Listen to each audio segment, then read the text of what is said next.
जो भी जो भी हम खाते हैं अल्टीमेटली किस में कन्वर्ट होता है? अल्टीमेटली ग्लूकोज में कन्वर्ट होता है। किस में कन्वर्ट होता है? ग्लूकोज में कन्वर्ट होता है।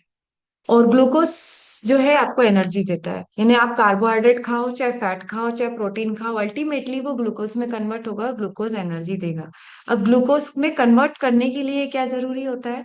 विटामिन की जरूरत होती है, जो उसको ग्लूकोज में कन्वर्ट करने में मदद करते हैं। ऐसे कौन कौन से विटामिन हैं जो हमारे कार्बोहाइड्रेट्स को, प्रोटीन को, फैट को ग्लूकोज में कन्वर्ट करने में मदद करते हैं? ऐसे विटामिन बहुत सारे हैं, जैसे विटामिन B1 है, थायमीन है। थायमीन क्या करता है? कार्बोहाइड्रेट को ग्लूकोज में कन्वर्ट करने में मदद करता है। और ग्लूकोज क्या करता है? ग्लूकोज एनर्जी देता है। एनर्जी ग्लूकोज ही देता है, चाहे आप फैट खाओ चाहे प्रोटीन खाओ चाहे कार्बोहाइड्रेट खाओ, एनर्जी कहाँ से मिलती है? एनर्जी ग्लूकोज से ही मिलती है। इसका मतलब ये है कि हम जो भी कुछ खा रहे हैं उसको कन्वर्ट करना पड़ता है शरीर को। आप जो भी कुछ खा रहे हो, दाल चावल सब्जी रोटी शेक वगैरह, ये है, उसको एनर्जी में कन्वर्ट करने के लिए we need vitamin. We need many vitamins, especially thiamine. Vitamin B1 plays a very important role in converting glucose into sugar. अब ये थायमिन क्या क्या करता है? विटामिन B1 क्या करता है? जैसे मैंने कैल्शियम का फंक्शन बताया था कि नर्व कोऑर्डिनेशन में मदद करता है, ऐसे ही थायमिन भी क्या करता है?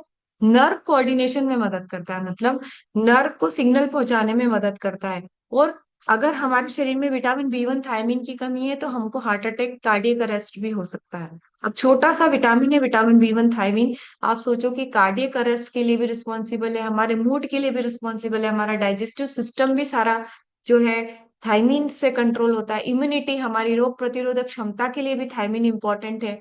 मतलब यह है कि जो भी हम खा रहे हैं उसको ग्लूकोज में कन्वर्ट करना विटामिन B1 का काम है ना? जो नर्वस सिस्टम है उसको सपोर्ट करना, प्रोटेक्टिव शीट जो होती है हमारी, जो माइलिन शीट होती है, उसको प्रोटेक्ट करता है। और न्यूरोलॉजिकल जितने भी इश्यूज होते हैं, जैसे न्यूरोलॉजिकल कितने सारे इश्यूज होते हैं, जैसे पार्किंसोनिज्म डिसीज हो जाती है, साइजोफ्रेनिया हो जाता है, मेमोरी लॉस हो जाती है व्यक्ति की।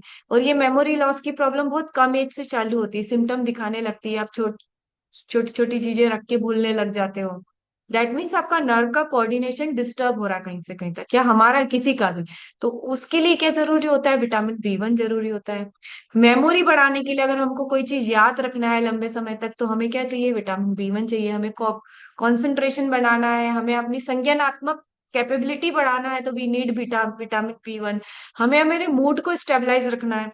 क्या होता है, मैं हमेशा बताती हूँ कि हमारा मूड कैसा रहता है? डिस्टर्ब होता है। मतलब वो इसकी एक स्टोरी हमेशा मैं बताती रहती हूँ कि जैसे आप शादी में जा रहे हो, और शादी में जाने के लिए क्या है कि किसी ने बोल दिया कि आप बड़े अच्छे लग रहे हो, है ना? आप तैयार हो और आपको किसी ने बोल दिया कि आप बड़े अच्छे लग रहे हो, तो आप क्या, फूल गए एकदम, और आपको बड़ा अच्छा लगना है। और शादी में गए, वो किसी ने बोल दिया ये क्या कपड़े पहन लिए तुमने, कैसे लग रहे हो तुम, तो आपका मूड ऑफ हो गया। मतलब आपका मूड की चाबी आपने किसको दे दी? सामने वाले को दे दी। मतलब आप अच्छे लग रहे हो वो भी सामने वाला बता रहा है, आप अच्छे नहीं लग रहे हो वो भी सामने वाला बता रहा है। मतलब हमने हमारी खुशी की चाबी किसको दे दी? किसी और को दे दी। और इसमें विटामिन का भी बहुत बड़ा रोल होता है। हम चाह के भी ये मूड को स्टेबलाइज नहीं कर पाते हैं। हम चाह के भी कितना भी सोचे ईश्वर प्रणिनाथ द्वारा हमारे साथ जो भी कुछ हो रहा है सब ईश्वर द्वारा प्रदत्त है, सुख में समान दुख में समान, ये सिर्फ कहानी स्टोरी है। बेसिकली जब तक आपका डाइट अच्छा नहीं है आपका मूड स्टेबलाइज हो ही नहीं सकता। तो डाइट का बहुत बड़ा रोल होता है हमारे मूड को स्टेबलाइज करने के लिए। तो मूड को स्टेबलाइज करने के लिए we need vitamin B1। B1 खाओ तो आपको असर नहीं पड़ेगा लोगों की बातों का, है ना? डिप्रेशन नहीं होगा, इरिटेट नहीं होगे। जैसे कई बार आप मतलब जैसे मजाक करने की आदत रहती ना हमारी, किसी किसी के मजे लेते हैं हम लोग, हम उसको दिल से नहीं बोलते कुछ, पर हम उसके मजे लेते हैं, है ना? मतलब मजे लेते हैं ना, ऐसी जनरल टॉकिंग होती है, जब आप बात करते हो तो एक दूसरे के अरे ये वो जो भी करते हो, तो किसी किसी को क्या बुरा लग जाता है।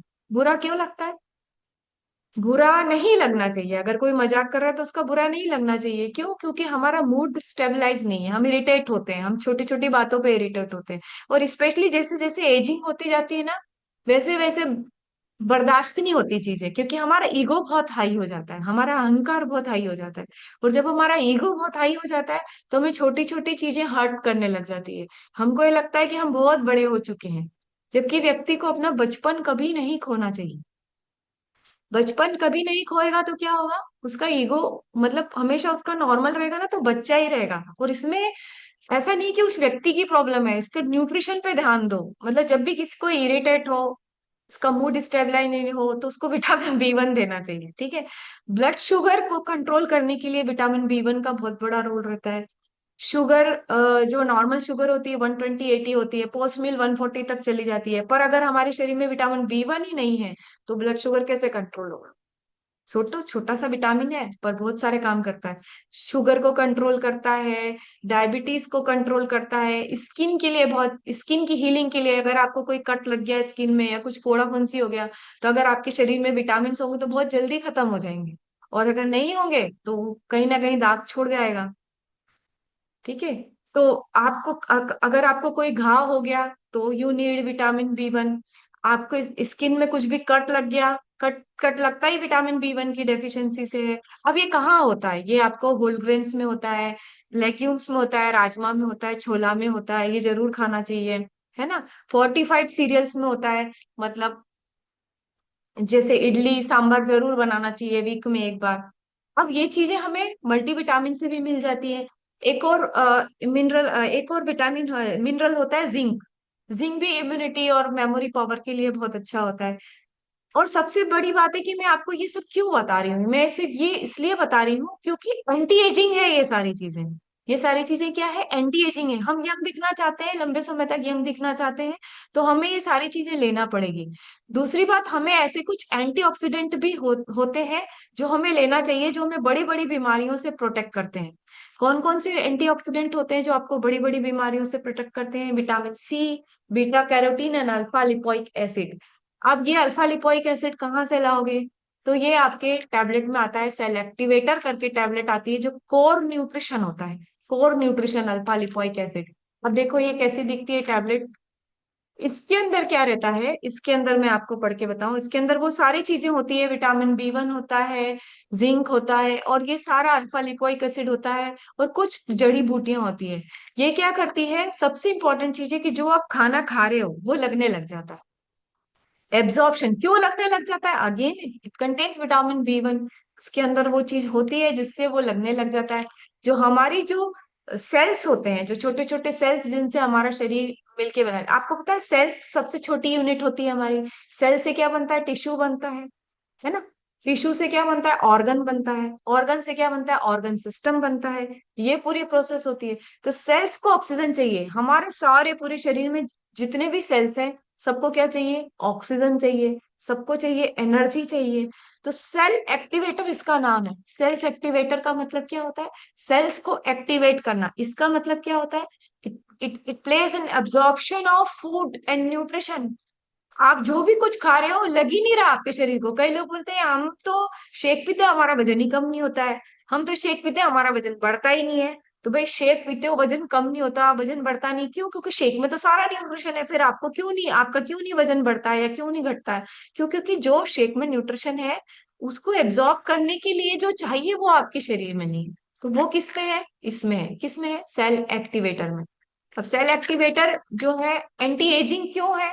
और ये डार्क सर्कल्स पर भी काम करती है। जो हमारे डार्क सर्कल्स महिलाओं में हो जाते हैं, इस तरीके की टैबलेट आती है, ये देखिए मैंने अभी खोली है डब्बी।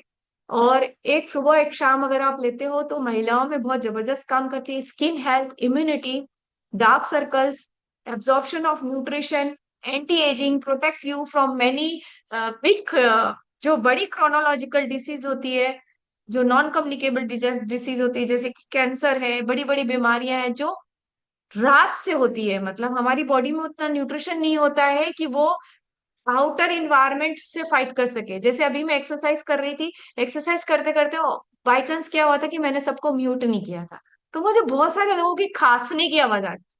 भाई खांस क्यों रहे हो? कहीं ना कहीं इम्यूनिटी सप्रेस हो रही है ना। सर्दी क्यों हो रही है? कहीं ना कहीं इम्यूनिटी सप्रेस हो रही है। ना हमें खांसी आना चाहिए, ना हमें सर्दी होना चाहिए, कुछ नहीं होना चाहिए। क्यों? क्योंकि हमारी बॉडी में न्यूट्रिशन अगर एब्जॉर्ब होता रहेगा तो हमें कुछ भी नहीं होगा।